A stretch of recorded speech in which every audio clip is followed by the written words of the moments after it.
Web of Lies: Unraveling the Carlee Russell Case.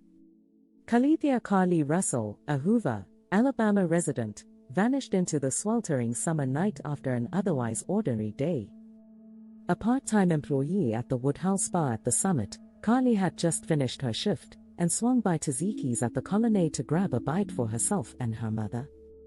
Little did anyone know, this would be her last known location before an eerie disappearance. Days before her vanishing act, Carlee's internet search history painted a peculiar picture. From seemingly out-of-place searches on how to steal money without being caught, to a one-way bus ticket from Birmingham to Nashville, to the inner workings of an Amber Alert, her online activity was a mysterious precursor to the unnerving events that would follow. On the fateful night of July 13th, Carlee spotted what she described as a male toddler, clad in nothing but a diaper, wandering alone on the interstate near the John Hawkins Parkway exit. Distressed, she called 911. Oddly enough, no one else reported seeing the child. As Carlee allegedly followed the toddler, data from her phone suggested she drove a distance of 6 football fields, 600 yards. Could a toddler really move that fast? It was the first of many unanswered questions. Arriving at the scene, police found Carlee's car and her personal belongings, but no sign of her or the toddler. To the public's surprise, surveillance footage showed Carlee, just hours before her disappearance, pilfering a bathrobe and toilet paper from her workplace. Neither of these items was found in her car.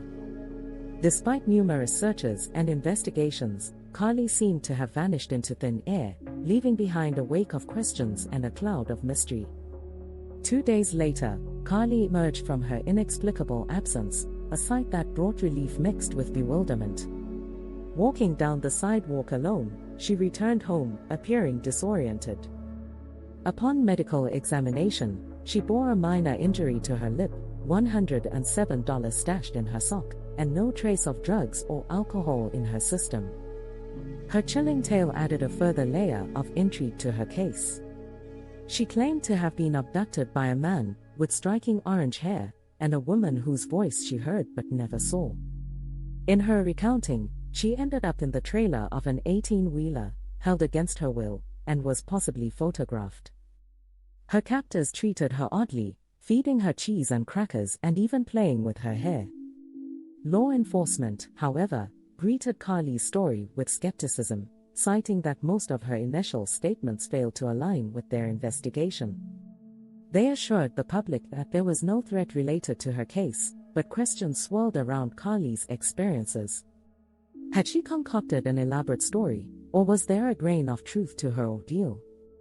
Despite her parents' firm belief in their daughter's story, and their unwavering conviction that an abductor was at large, the community was split.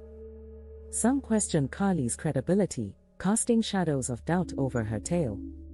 The trauma of false allegations further compounded Carlee's distress, a young woman caught in a tumultuous storm of speculation and disbelief. As we navigate the maze of Carlee's puzzling narrative, we're left with a story shrouded in mystery. The real question remains, do you believe Carlee Russell? To me, the observer, Carlee's parents appeared as individuals who had been cleaning up the mess of the daughter's decisions for years. There was an underlying suspicion that they might distort the truth to shield their daughter. However, these thoughts are merely my personal opinion and observation that could be far from the actual truth. This tale is not just about a disappearance, but about the complexities of truth and perception. It's about the invisible threads that bind the known to the unknown, the visible to the unseen, and ultimately, the questioned to the unquestioned. Your belief in Carlee's story could very well be one of those threads. Thanks for watching.